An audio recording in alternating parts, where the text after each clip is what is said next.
ஒரு பக்கம் நம்ம கம்ருதீன் பார்வதி மேல குறை சொன்னாலும் கமருதீன் யாரு பார்வதி யாருன்னு எனக்கு தெரியாது. ரீல்ஸ்ல வந்து வைரலா ஆனதுனால அதை பார்த்தோன்னே இவ்வளவு கேவலமாக நடக்குதா பிக் பாஸ். பேனிக் அட்டாக் வந்த மாதிரி எல்லாம் பண்ணாங்க. இது உண்மையா? அவங்களையே தட்டி அது எல்லாமே நடிப்பு தான். சாண்ட்ராவோட ஹஸ்பண்ட் பிரஜன் ஒருத்தர் இருப்பாரு. சரி, அவர் வெளியில ஒரு ஹஸ்பண்டா சார்? அந்த ரெண்டு ஹஸ்பண்ட் நீங்க பாத்தீங்கன்னா ஒரு ஹஸ்பண்ட்ன்ற மாதிரி 2 பேருக்கு ரெட் கார்டு கொடுத்தாங்க. ஆனா சண்டை போட்ட இவங்களும் வார்த்தையை விட்டாங்க, இவங்க ஒண்ணுமே கேட்கல அப்படின்றது. 2 கார்டு தான் இருந்திருக்கும், அதனால காட்டிருப்பாங்க. இந்த சீசனை நம்ம எதுன்னு ஃபர்ஸ்ட் எந்த குறைன்னு இவங்களை படைச்ச கடவுள் மேலதான் நீங்களையும் மனுஷனா படைச்சு உலா விட்டுருக்காங்க பாருங்க. அப்ப உள்ள என்ன நடந்தாலும் என்ன பேசினாலும் அதை டெலிகாஸ்ட் பண்ணலாம். யாரும் கொலை செய்யப்படாத வரைக்கும் சமூகமும் இன்னும் கேவலமா போகுது, அரசாங்கமும் கேவலமா இருக்கு, மத்திய அரசும் இதை விட்டு வச்சுக்கிட்டு இருக்கு, சென்சார்லாம் இது இல்லாம அப்படின்னா அடுத்த சீசன் இன்னும் கேவலமா இருக்கும். இல்லைன்னா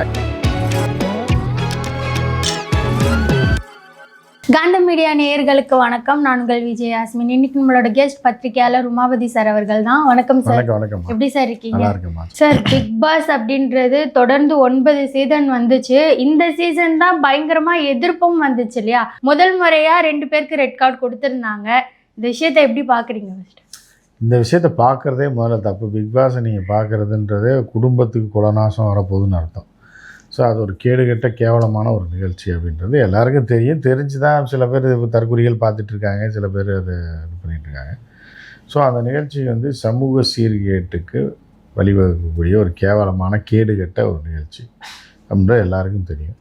ஸோ அப்போ அதை போய் நம்ம ஏன் பார்க்கணும் அப்படின்ற ஒரு கேள்வி இருக்குது சார். அந்த பர்டிகுலர் அந்த கார் டாஸ்க் அப்படின்னு ஒன்று வந்துச்சு சார், அங்கே ஸ்டார்ட் ஆனது சார். அதுக்கு முன்னாடி இஷ்யூலாம் வந்துச்சு, சண்டைலாம் நடந்துச்சு, அது ஓகே. நியூஸ்லாம் பயங்கரமாக ஸ்ப்ரெட் ஆன ஒரு விஷயம் அப்படின்னா அந்த கார் டாஸ்க் தான். எப்படி நடந்துச்சு, இப்படி பண்ணியிருக்கலாமா, அப்படி பண்ணியிருக்கலாமா அப்படின்னு நிறைய நியூஸ், எல்லா நியூஸ் சேனல்லையும் அதான் தொடர்ந்து வந்துட்டே இருந்துச்சு.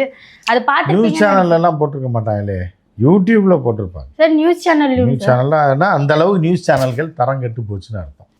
ஒரு டிவி நிகழ்ச்சியை செய்தியாக போடுறாங்க அப்படின்னா அதை விட கேடுகட்ட கேவலமான விஷயம் எதுவுமே கிடையாது, சரியா? ஸோ அந்த மாதிரியான ஒரு விஷயத்துக்கு தான் அது போயிருக்கு. அது வந்து டாஸ்க்குன்றவன் அவன் அடுத்து வந்து இப்போ எது வேணாலும் கொடுப்பாங்க. இப்போ இதோட பிக் பாஸை ஊற்றி மூடிடுவாங்க இந்த வருஷத்தோட. ஏன்னா அந்தளவுக்கு கேவலமாக போயிடுச்சு. சரி, சமூகமும் இன்னும் கேவலமாக போகுது, அரசாங்கமும் கேவலமாக இருக்குது, மத்திய அரசும் இதை விட்டு வச்சுக்கிட்டு இருக்கு, சென்சார்லாம் இது இல்லாமல் அப்படின்னா இன்னும் கேவலமாக கூட போகிறதுக்கான வாய்ப்பு இருக்குது அடுத்த சீசனில். அப்படி இருந்தால் அடுத்த சீசன் இன்னும் கேவலமாக இருக்கும். இல்லைன்னா இதோட பிக் பாஸ் நிறுத்தப்படும். சார் எப்படி சார் க்ளோஸ் பண்ணுவாங்களா பிக் பாஸ்? அப்படி இந்த இஷ்யூலாம் ஒரு இஷ்யூவாகவே எடுத்துக்க மாட்டாங்க. ஏன்னா அதர் பிக் பாஸ்லாம் பார்க்கும்போது இதெல்லாம் பெருசாகவே எடுத்துக்க மாட்டாங்க இல்லையா? நம்ம ஊரில் இப்போ இது உலகம் பூரா ப்ராஸ்டியூஷன் நடக்குது, அதுக்காக இந்த தமிழ்நாட்டிலையும் நடந்துனா ஒத்துக்குவாங்களா? அந்த மாதிரி தான் இது. ஒவ்வொரு ஊருக்கும் ஒரு கலாச்சாரம் இருக்குது, ஒரு மாநிலத்துக்கு ஒரு இது இருக்குது. அதுக்கு தகுந்த மாதிரி அங்கே நடக்குது, இந்தியில் நடக்குது, மலையாளத்தில் நடக்குதுன்னா அப்படி இது பண்ண முடியுமா? ஸோ அந்த மாதிரி ஒவ்வொரு ஊருக்கும் ஒவ்வொரு கலாச்சாரம் இருக்குது, அதுக்கு தகுந்த மாதிரி பார்த்தா அதை நிறுத்தணும். சார் அதே போல் எந்த அளவுக்கு அந்த கம்ருதீன் பார்வதி இவங்க 2 பேருக்கு ரெட் கார்டு கொடுத்தது சரின்னு சொல்கிறாங்களோ, அதே போல் இந்த ஒரு டாஸ்கில் நடந்த விஷயங்களில் டெலிகாஸ்ட் பண்ணியிருக்க கூடாது, டிஆர்பிக்காக என்ன வேணால் பண்ணுவீங்களா அப்படின்னு ஒரு பக்கம் வந்துச்சு. அது எப்படி சார் பார்க்குறீங்க? அதுதான் நான் சொல்லிகிட்டு இருக்கேன். டிஆர்பிக்காக வந்துச்சுன்னா பணத்துக்காக தான் நடத்துகிறான். பணத்துக்காக எது வேணாலும் பண்ணுவாங்க அப்படின்றதுக்கு இது ஒரு உதாரணம். இப்போ நாளைக்கே ப்ராஸ்டியூஷனில் பணம் வருது அப்படின்னா உடனே அவங்க ஆரம்பிச்சிருவாங்க. அவங்களுக்கு தேவை பணம் தான், அவங்களுக்கு வேறு எதுவுமே தேவை. பணமும் புகழும் தேவை அப்படின்னா அந்த மாதிரி ஷோவில் கலந்துக்கிறதுக்கு ஏகப்பட்ட பெண்களும் ஆண்களும் தயாராக தான் இருக்காங்க. அப்படி இருந்ததுன்னா அவர்களுக்கு அதில் பப்ளிசிட்டி வருது, இதனால நம்ம எல்லாருக்கும் போய் ரீச் ஆகிறோம் அப்படின்னா நிச்சயமாக அதையும் செய்வாங்க. அந்த டாஸ்க்கை நீங்கள் பார்த்துருப்பீங்க. எப்படியோ ஒரு பக்கம் நம்ம கம்ருதீன் பார்வதி மேலே குறை சொன்னாலும் கமருதீன் யார் பார்வதி யாருன்னு எனக்கு தெரியாது. அந்த ரீல்ஸில் வந்து வைரலாக ஆனதுனால அதை பார்த்தோன்னே இவ்வளோ கேவலமாலாம் நடக்குதா பிக் பாஸு அப்படின்றது அதை பார்த்து தான் தெரியுது. சார் விஜய் பார்வதியே தெரியல சார், அவங்க தான் சார் பிக் பாஸ். உங்களுக்கு தெரிஞ்சிருக்குமா? எனக்கு தெரியலையேம்மா. அது என்ன அவ்வளோ பெரிய அப்பாட்டக்கிறாது? அது தெரியல அளவுக்கு. அது என்ன அமெரிக்க அதிபரா, இல்லை இந்திய பிரதமரா, இல்லை இந்தியாவோட நடிகையா, பெரிய சூப்பர் ஸ்டாரா, என்ன? அது ஒன்றும் கிடையாது. அது ஏதோ ஒரு இப்போ இது போன இதில் வந்துருக்கு இப்போ சோசியல் மீடியாவில். அதை என்னத்தை நம்ம போய் சொல்ல முடியும்? நீங்கள் பார்த்துருப்பீங்க, அதனால் இது மாதிரி உங்களுக்கு தெரிஞ்சிருக்குன்னு நினைக்கிறேன். சார் உள்ள சாண்ட்ரான்னு ஒருத்தவங்க இருந்தாங்க சார். அவங்களுக்கும் இவங்க 2 பேருக்கும் தான் அந்த சண்டையே வந்துச்சு. இவங்க சண்டைன்றது தனி ஒரு ஆளுக்கு வர்றது சண்டை கிடையாதுமா, 2 பேர் போட்டாதாம்மா சண்டை. அதனால ஒரு ஆளை சேர்த்து விட்டுருப்பாங்க. அந்த சண்டையில் அந்த கம்ருதீன் பார்வதிக்கு கொடுத்த ரெட் கார்டு ஓகே. ஆனால் சாண்ட்ரா ஒரு விஷயம் பண்ணாங்க, பயந்த மாதிரி பேனிக் அட்டாக் வந்த மாதிரிலாம் பண்ணாங்க. இது உண்மையா? அவங்களையே தட்டி அது எல்லாமே நடிப்பு தான்மா, எல்லாமே நடிப்பு தான். சொல்லி பிளான் பண்ணி செய்கிறது தான். மக்களை முட்டாள்களை மேலும் முட்டாளாகிறது, பார்க்க வைக்கிறது, அதுதான் அவர்களோட பிளானு. அது இன்னும் கொஞ்சம் அடிமுட்டாள்கள் பார்த்துட்டு இருக்காங்க ரெகுலராக. அது இன்னும் போக போக மாறிடுவாங்க. அவங்களும் போர் அடிச்சு இது என்னத்த அப்படின்ற மாதிரி மாறிடுவாங்க. அதனால் இந்த சீசனோட ஊற்றி முடிடுவாங்க. இல்லைன்னா அடுத்த சீசன் இன்னும் விகாரஸாக போவாங்க. இப்போ கார்லேருந்து தள்ளி விட்டாங்க, அடுத்து லாரியிலேருந்து தள்ளி விடுவாங்க, அப்புறம் தண்ணியில் போட்டு முக்கி மிதிப்பாங்க. இதெல்லாம் அடுத்தடுத்து நிறையா பண்ணுவாங்க. சார் இந்த சீசனில் எப்படிங்கும்போது அந்த செட்டுக்கு வெளியில் பார்த்தாலே போலீஸ்லாம் பயங்கரமாக எப்போ பார்த்தாலும் போலீஸ் நிற்கிற அளவுக்கு இந்த சீசன் இருக்கு இல்லையா? மேபி அடுத்த சீசன் நல்லதாக கொண்டு வருவாங்களா? அது நல்லதாக அப்படின்னா போலீஸ் ஸ்டேஷன்லேயே நடத்தலாம், பாதுகாப்பாக இருக்கும். போலீஸ் ஸ்டேஷன் மாதிரி செட்டப் போட்டு போலீஸ் ஸ்டேஷனே அங்கே மாற்றிட்டோம்னா ஒரு 3 மாதத்துக்கு போலீஸ் பூரா அங்கே வேலையும் பார்த்துக்குவாங்க, அவங்களுக்கும் பாதுகாப்பாக இருக்குன்ற மாதிரி பண்ணலாம். அப்படி வேணால் பண்ணுவாங்க. நெக்ஸ்ட் டைம் செட்டை போலீஸுக்கு சேர்த்து செட்டு போட்டுருவாங்க ஸ்டேஷன். நீங்கள் இங்கே வாங்க சார், இங்கே ஏசி போட்டுறோம், இங்கே உட்காந்து எதுக்கு ஃபேனில் உட்காந்து வேலை, இங்கே வந்து வேலை பாருங்கள், உள்ள பிரச்சனைனா டக்குன்னு கூப்பிட்டா வந்துருங்கன்ற மாதிரி மாற்றலாம். இல்லைன்னா உள்ளே ஒரு ஸ்டேஷன் வைக்கிறது. அதுதான்மா, உள்ளே ஸ்டேஷன் வச்சு ஏசி போட்டுட்டா அவங்க உட்காந்துருவாங்கல்ல, புரியுதா? அதுக்காக பிளான் பண்ணிட்டு இருப்பாங்க. அது அடுத்த சீசனில் அப்படி தான் இருக்கும். சார் இது பிக் பாஸ் ஷோ மேலே தப்பா, இல்லை ஹோஸ்ட் மேலே தப்பா, இல்லை கண்டஸ்டன்ட் மேலே தப்பா? இந்த சீசனை நம்ம எதுன்னு ஃபஸ்ட்டு எந்த குறைன்னு எடுத்து இவங்களை படைச்ச கடவுள் மேலே தான் தப்பு, இவங்க மேலே தப்பு. இவங்களையும் மனுஷனாக படைச்சி உலாவ விட்டுருக்காங்க பாருங்கள் இந்த கும்பலை. அது வந்து கடவுள் மேலே தான் தப்பு சொல்லுது. சார் நம்ம என்னதான் பார்க்குறதே தப்புன்னு சொன்னாலும் அதுக்குன்னு சில ரசிகர்கள்லாம் இருக்காங்க. கேவலம் அதை ப்ளூ ஃபிலிம் பார்க்குற கூட தான் ரசிகர்கள் இருப்பாங்க. அதுக்காக ஏற்றுக்க முடியுமா? அதை டிவியில் காட்ட முடியுமா? அந்த மாதிரி தான் ரசிகர்கள் எல்லா வகையிலும் தான் இருப்பான். அதுக்காக அவன் ரசிக்கிறான்றதுக்காக அப்படி பண்ண முடியுமா? அது நல்லா இருக்கு சார். அந்த சாண்ட்ராவோட ஹஸ்பண்ட் பிரஜன் ஒருத்தர் இருப்பார் சார். சரி சரி, அவர் வெளியில் ஒரு ஹஸ்பண்டா? Husband sir. சார் அந்த 2 ஹஸ்பண்ட் நீங்கள் பார்த்தீங்கன்னா ஒரு ஹஸ்பண்டுன்ற மாதிரி இருந்துச்சு, அதுதான் கேட்டேன். இல்லை அவன் ஹஸ்பண்டை சொல்கிறீங்களா? ஆமாம், அந்த சாண்ட்ராவோட ஹஸ்பண்ட் சார். சரி சரி. அவர் வெளியில் வந்துட்டார் சார். அவர் வெளியில் ஜெயிலில் இருந்தார் அவர் எங்கே ஜெயிலில் இருந்தாரா? இல்லை சார், பிக் பாஸ்லேருந்து வெளில வந்தாரா? சரி. வெளியில் வந்ததுக்கப்புறம் அவர் ஒரு விஷயம் சொல்கிறாரு, நான் திரும்பியும் செலிப்ரேஷன் ரவுண்டுக்கு உள்ளே போகிறதுக்குள்ளே அந்த கம்ருதீன் உள்ளே இருந்தானா அவனுக்கு பேட் டைம், வெளியில் வந்துட்டானா அவனுக்கு குட் டைம் அப்படின்னு ஒரு மிரட்டுறாரு டேரெக்டாக. அதுவும் நியூஸ் சேனலில் மிரட்டுறாரு. ஆமாம், அதெல்லாம் எல்லாமே எந்த தானே பொழப்போம். அவர் சாப்பிட வேணாமா, வீட்டு வாடகை கொடுக்க வேணாமா, வண்டி பெட்ரோல் போட வேணாமா, இந்த மாதிரி ஏதாவது ஒன்று பண்ணால் தானே காசு தருவாங்க. அதை வச்சு பொழப்ப ஓட்டிகிட்ருக்காங்க. சார் இதெல்லாம் சும்மாவா சார்? அவர் ஒய்ஃப் மேலே பாசத்தில் ஒய்ஃப் மேலே பாசம் என்ன இருக்குது? அவங்க ஒய்ஃப் அவங்க அடிச்சிட்டாங்களே, தள்ளி விட்டாங்களே. தள்ளி தானே விட்டாங்க. இது எதுக்கு அங்கே போனால் தள்ளி விடத்தான் செய்வாங்க.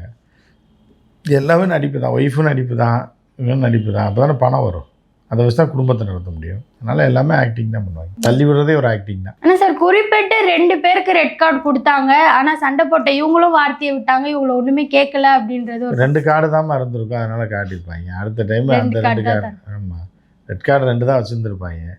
சரி, 2 காட்டியிருப்பாங்க. இப்போ அடுத்து செய்ய கொடுத்துருப்பாங்க. அடுத்த டைம் 3ஆவது கார்டு, இந்த 3 கார்டு தேவைன்னா இப்போ நீங்கள் தானே ஐடியா கொடுத்துருக்கீங்க.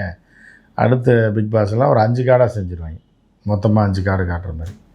அது நீ வெயிட் பண்ணி பார்த்தீங்கன்னா தெரியும்.